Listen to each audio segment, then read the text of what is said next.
CPR. I do know how to administer CPR. However, I will not administer CPR unless you're a hot female. This is the reality. If you're some fat dude and you just had a heart attack and I don't really know you,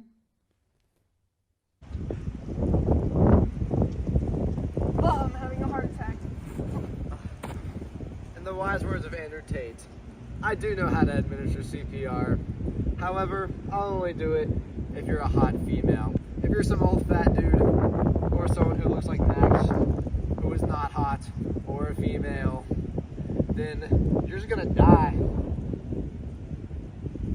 Twitter police! You're canceled for having different political beliefs than me. As you can see, censorship is a prevailing problem in our society as people die.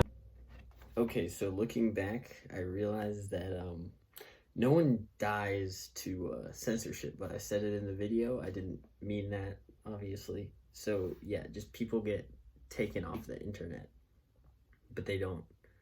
No one dies. For saying things that aren't necessarily controversial, but can be harmful to others, but it doesn't really necessarily mean that you should be taken off of the internet. So I'm a person that supports censorship, and it keeps important people from saying things that shouldn't be said, like hate speech or violent or purporting violent thoughts, right? You can't be saying those kinds of things on the internet, so it's good to keep them out of the internet. Alright, so a group that supports censorship is Facebook. Every time that someone says something, whether it be controversial, hate speech, whatever, they cancel them. Okay, so obviously every time someone says something controversial on Facebook, they don't get canceled.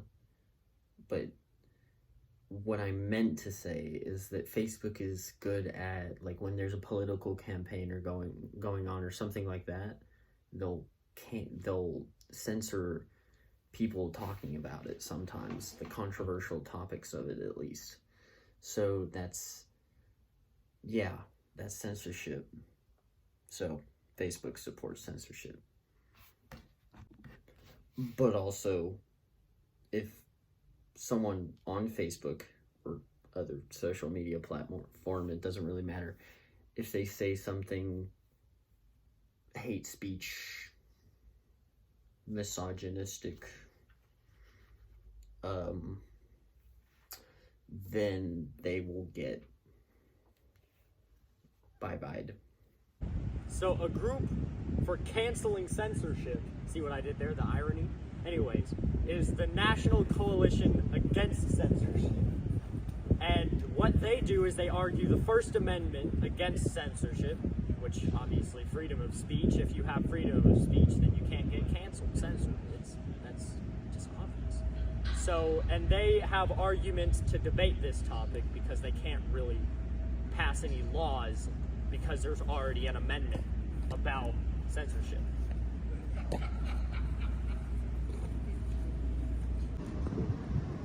Obviously, censorship should be fixed, but we have to keep in mind that we need to keep hate and violence off of the internet, but we shouldn't allow censorship to prevent us to be able to spread our opinions how we choose, especially if they're harmless, not really causing any damage. Tonight the music seems so loud. I wish that we could lose this crowd.